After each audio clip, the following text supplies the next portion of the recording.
নমস্কাৰ মোৰ প্ৰিয় ইউটিউব প্ৰেমী বন্ধু বান্ধৱীসকল, মোৰ অতিকৈ মৰমৰ ছাত্ৰ ছাত্ৰীসকল, ইজি ইংলিছ গ্ৰামাৰ লাৰ্ণিঙৰ তৰফৰ পৰা সকলোকে মোৰ আন্তৰিক অভিনন্দন জ্ঞাপন কৰি আজিৰ আলোচনা আৰম্ভ কৰিবলৈ ওলাইছোঁ।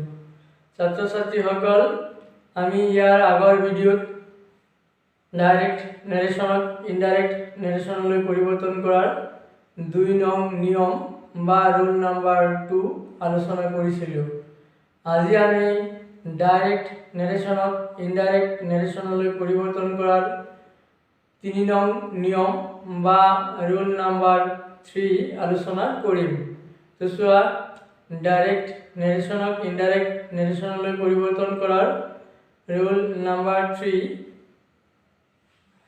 if the reporting verb is in the past tense of the reported verb is changed in indirect narration, অর্থাৎ ডাইরেক্ট নেৰেশ্যনক ইনডাইৰেক্ট নেৰেশ্যনলৈ পৰিৱৰ্তন কৰোঁতে ডাইৰেক্ট নেৰেশ্যনৰ ৰিপৰ্টিং ভাৰ্বটো প্ৰেজেণ্ট বা ফিউচাৰ টেন্সত নাথাকি পাষ্ট টেন্সত থাকিলে তাক ইনডাইৰেক্ট নেৰেশ্যনলৈ পৰিৱৰ্তন কৰোঁতে ইনডাইৰেক্ট নেৰেশ্যনত ৰিপৰ্টেড ভাৰ্বৰ টেন্স পৰিৱৰ্তন হয়। তো চোৱা, ডাইৰেক্ট নেৰেশ্যনক ইনডাইৰেক্ট নেৰেশ্যনলৈ পৰিৱৰ্তন কৰোঁতে যদি ৰিপৰ্টিং ভাৰ্বটো পাষ্ট টেন্সত থাকে তেন্তে ডাইৰেক্ট নেৰেশ্যনৰ ৰিপৰ্টেড ভাৰ্বটো প্ৰেজেণ্ট ইনডিফিনাইট টেন্সত থাকিলে তাক ইনডাইৰেক্ট নেৰেশ্যনলৈ পৰিৱৰ্তন কৰোঁতে প্ৰেজেণ্ট ইনডিফিনাইট টেন্সৰ সলনি পাষ্ট ইনডিফিনাইট টেন্স ব্যৱহাৰ হয়। তেনেদৰে প্ৰেজেণ্ট কণ্টিনিউৱাছ টেন্সৰ সলনি past continuous tense, present perfect টেন্সৰ সলনি past perfect tense, present perfect continuous টেন্সৰ সলনি পাষ্ট পাৰফেক্ট কণ্টিনিউৱাছ টেন্স, ঠিক তেনেদৰে পাষ্ট ইনডিফিনাইট টেন্সৰ সলনি পাষ্ট পাৰফেক্ট বা পাষ্ট ইনডিফিনাইট টেন্স, আৰু পাষ্ট কণ্টিনিউৱাছ টেন্সৰ সলনি পাষ্ট পাৰফেক্ট কণ্টিনিউৱাছ টেন্স ব্যৱহাৰ হয়। যদি ডাইৰেক্ট নেৰেশ্যনৰ ৰিপৰ্টেড স্পীচত শ্বেল, উইল, কেন, মে ইত্যাদি থাকে তেন্তে ইনডাইৰেক্ট নেৰেশ্যনত শুড, উড, কুড, মাইট ইত্যাদি ব্যৱহাৰ হয়। ছাত্ৰ ছাত্ৰীসকল, আমি ইয়াত ডাইৰেক্ট নেৰেশ্যনৰ ৰিপৰ্টিং ভাৰ্বটো পাষ্ট টেন্সত থাকিলে ৰিপৰ্টেড ভাৰ্বৰ টেন্স ইনডাইৰেক্ট নেৰেশ্যনত কেনেদৰে পৰিৱৰ্তন হয় সেইখিনি আমি ইয়াত পালোঁ। গতিকে আমি এতিয়া কিছুমান উদাহৰণ আলোচনা কৰিম। তো প্ৰথমে মই এইখিনি মচি লৈছোঁ। ছাত্ৰ ছাত্ৰীসকল, এই এক্সাম্পল কেইটালৈ মন কৰা। এই প্ৰতিটো এক্সাম্পলে একোটা ডাইৰেক্ট নেৰেশ্যন আৰু প্ৰতিটো এক্সাম্পলত ৰিপৰ্টিং ভাৰ্ব সে পাষ্ট টেন্সত আছে, অৰ্থাৎ সেড হৈ আছে। গতিকে এনেধৰণৰ ডাইৰেক্ট নেৰেশ্যনক ইনডাইৰেক্ট নেৰেশ্যনলৈ পৰিৱৰ্তন কৰোঁতে ৰিপৰ্টেড ভাৰ্বৰ টেন্স আমি ইনডাইৰেক্ট নেৰেশ্যনত পৰিৱৰ্তন কৰিব লাগে। তো প্ৰথমে চোৱা, example 1, Arun said I am ill. ইয়াত ৰিপৰ্টিং স্পীচ, অৰুণ ছেইড নিজৰ ঠাইতে বহি যাব। অৰুণ ছেইড কমা আৰু উৰ্ধকমাৰ ঠাইত ডেট ব্যৱহাৰ কৰিলোঁ আৰু ৰিপৰ্টেড স্পীচত থকা ফাৰ্ষ্ট পাৰ্চনৰ প্ৰনাউনে অৰুণক বুজোৱাৰ কাৰণে আমি ইয়াত হি ব্যৱহাৰ কৰিলোঁ।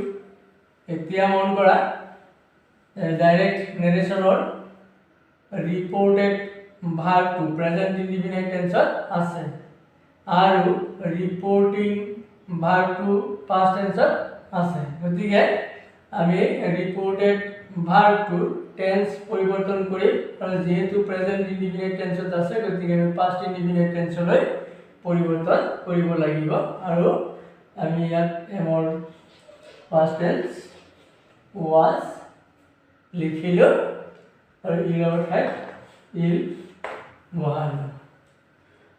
নেক্সট চোৱা example 2 my sister said I am reading the to my sister said বহালো আৰু কমা আৰু উদ্ধকমাৰ ঠাইত that ব্যৱহাৰ কৰিলো। ইয়াত ৰিপোৰ্টেড স্পীচত থকা ফাৰ্ষ্ট পাৰ্সনৰ প্ৰনাউন I my sister বুজাইছে, গতিকে ইয়াত I ঠাইত she ব্যৱহাৰ কৰিলো। ৰিপোৰ্টিং ভাৰ্বটো পাষ্ট টেন্সত আছে আৰু এফালে ৰিপোৰ্টেড ভাৰ্বটো প্ৰেজেন্ট কন্টিনিউয়াছ টেন্সত আছে, গতিকে আমি প্ৰেজেন্ট কন্টিনিউয়াছ টেন্সৰ সলনি পাষ্ট কন্টিনিউয়াছ টেন্সত ব্যৱহাৰ কৰিব লাগিব। গতিকে was reading।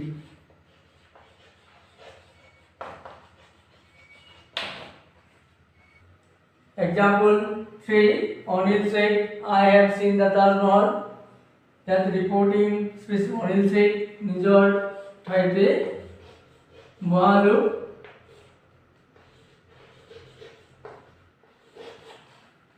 কমা আৰু উদ্ধকমাৰ ঠাইত that ব্যৱহাৰ কৰিলো। এতিয়া চোৱা ৰিপোৰ্টেড স্পীচত থকা ফাৰ্ষ্ট পাৰ্সনৰ প্ৰনাউন I, এই প্ৰনাউনটোৱে অনিলক বুজোৱাৰ কাৰণে আমি ইয়াত I সলনি he ব্যৱহাৰ কৰিলো। এতিয়া চোৱা reported verb have seen present perfect টেন্সত আছে, গতিকে প্ৰেজেন্ট পাৰফেক্ট টেন্সৰ সলনি পাষ্ট পাৰফেক্ট টেন্সলৈ পৰিৱৰ্তন কৰিব লাগিব। গতিকে have তাৰ ঠাইত আমি had seen the Taj Mahal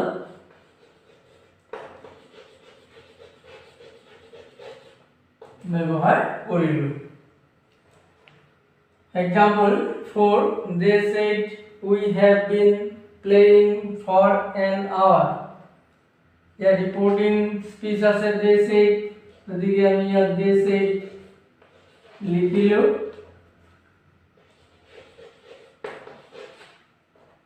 কমা আৰু উদ্ধকমাৰ ঠাইত that ব্যৱহাৰ কৰিলো।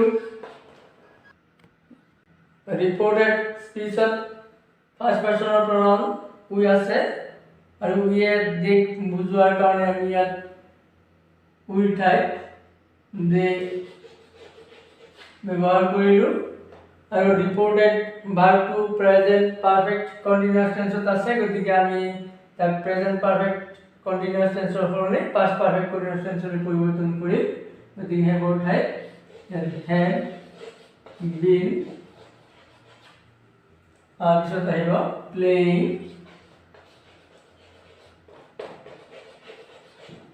for an hour লিখিলো। ছাত্ৰ ছাত্ৰীসকল, আমাৰ আলোচনা কৰিবলগীয়া আৰু দুটামান সেন্টেন্স বা উদাহৰণ আছে, গতিকে ইয়াত যেহেতু জাগা নাই মই এইখিনি মচি লৈছো। Example 5 he said I did it। reporting speech he said কমা আৰু উদ্ধকমাৰ ঠাইত that ব্যৱহাৰ কৰা হৈছে। ৰিপোৰ্টেড স্পীচত থকা ফাৰ্ষ্ট পাৰ্সনৰ প্ৰনাউন I he বুজোৱাৰ কাৰণে ইয়াত I সলনি he ব্যৱহাৰ কৰা হৈছে। এতিয়া চোৱা ৰিপোৰ্টিং ভাৰ্বটো পাষ্ট টেন্সত আছে আৰু ৰিপোৰ্টেড ভাৰ্বটো পাষ্ট ইনডিফিনিট টেন্সত আছে, গতিকে ইনডাইৰেক্ট নেৰেশ্যনত আমি পাষ্ট ইনডিফিনিট টেন্সৰ সলনি পাষ্ট পাৰফেক্ট টেন্স ব্যৱহাৰ কৰিব লাগিব। গতিকে he had और did or past participle done it আছে it বুঝে যাব। Example 6 Radha said I was reading। the reporting speech Radha said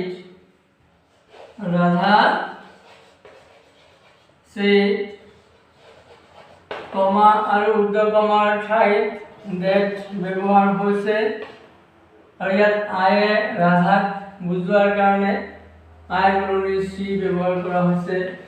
এতিয়া চোৱা ৰিপৰ্টেড ভাৰ্বটো পাষ্ট কন্টিনিউয়াছ টেন্সত আছে, গতিকে আমি পাষ্ট কন্টিনিউয়াছ টেন্সৰ সলনি পাষ্ট পাৰফেক্ট কন্টিনিউয়াছ টেন্স ব্যৱহাৰ কৰিব লাগিব। গতিকে she had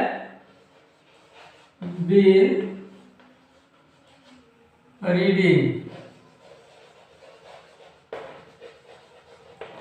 The example, Sadhan, Babul said to me, I shall give you my pen. A reporting speech, Babul said to me, a comma আৰু উদ্ধ কমাৰ ঠাই that ব্যৱহাৰ কৰা হৈছে আৰু ইয়াত আয়ে বাবুলক বুজোৱাৰ কাৰণে আয়ে সলনি he ব্যৱহাৰ হৈছে। এতিয়া চোৱা ৰিপৰ্টিং ভাৰ্বটো পাষ্ট টেন্সত আছে আৰু ৰিপৰ্টেড ভাৰ্বটো ফিউচাৰ ইনডিফিনিট টেন্সত আছে। এফালে আমি সাবজেক্টটো আগতে ডাইৰেক্ট নেৰেশ্যন ফাৰ্ষ্ট পাৰ্সন আছিল, গতিকে সাবজেক্টৰ পিছত শেল ব্যৱহাৰ হৈছিল। এতিয়া যেহেতু আমি টেন্স পৰিৱৰ্তন কৰিব লাগিব, গতিকে he পিছত would ব্যৱহাৰ হ'ব। তাৰপিছত আছে give ভাৰ্বৰ পিছত অবজেক্ট হিচাপে সেকেন্ড পাৰ্সনৰ প্ৰনাউন you আছে আৰু you এ me বুজাইছে, গতিকে আমি ইয়াত you সলনি me ব্যৱহাৰ কৰিলো। আৰু মায়ে বাবুলক বুজাইছে, গতিকে ইয়াত মায়ে সলনি his pen হ'ব। Example 8, Rahul said, I can do this. The reporting speech, Rahul said, নিজৰ ঠাইতে বহি গ'ল আৰু কমা আৰু উদ্ধ কমাৰ ঠাইত that ব্যৱহাৰ হৈছে আৰু ইয়াত ৰিপৰ্টেড স্পীচত থকা I ৰাহুলক বুজোৱাৰ কাৰণে he ব্যৱহাৰ কৰিলো। যেহেতু ৰিপৰ্টিং ভাৰ্বটো পাষ্ট টেন্সত আছে, গতিকে আমি ইয়াত কেনৰ ঠাইত could ব্যৱহাৰ কৰিলো আৰু ইয়াত do this আছে, thisৰ ঠাইত that ব্যৱহাৰ কৰিলো।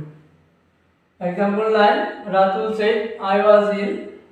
ইয়াত Ratul said ৰিপৰ্টিং স্পীচ নিজৰ ঠাইতে বহি গৈছে, কমা আৰু উদ্ধ কমাৰ ঠাইত that ব্যৱহাৰ কৰিলো। ৰিপৰ্টেড স্পীচত থকা ফাৰ্ষ্ট পাৰ্সনৰ প্ৰনাউন I ৰাতুলক বুজাইছে, গতিকে I সলনি he ব্যৱহাৰ কৰিলো।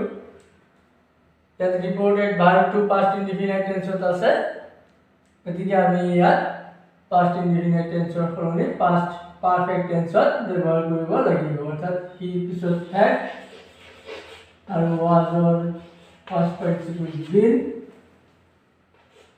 পিছত will ব্যৱহাৰ কৰিলো। ছাত্ৰ-ছাত্ৰীসকল, আগৰ তোমালোকে ডাইৰেক্ট নেৰেশ্যনক ইনডাইৰেক্ট নেৰেশ্যনলৈ পৰিৱৰ্তন কৰাৰ ৰুল নাম্বাৰ 3 বা 3 নং নিয়ম ভালদৰে বুজি পাইছা। আজিলৈ আমাৰ আলোচনা ইমানেই।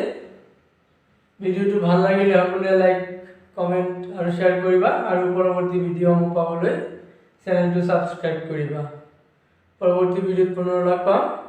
বাই।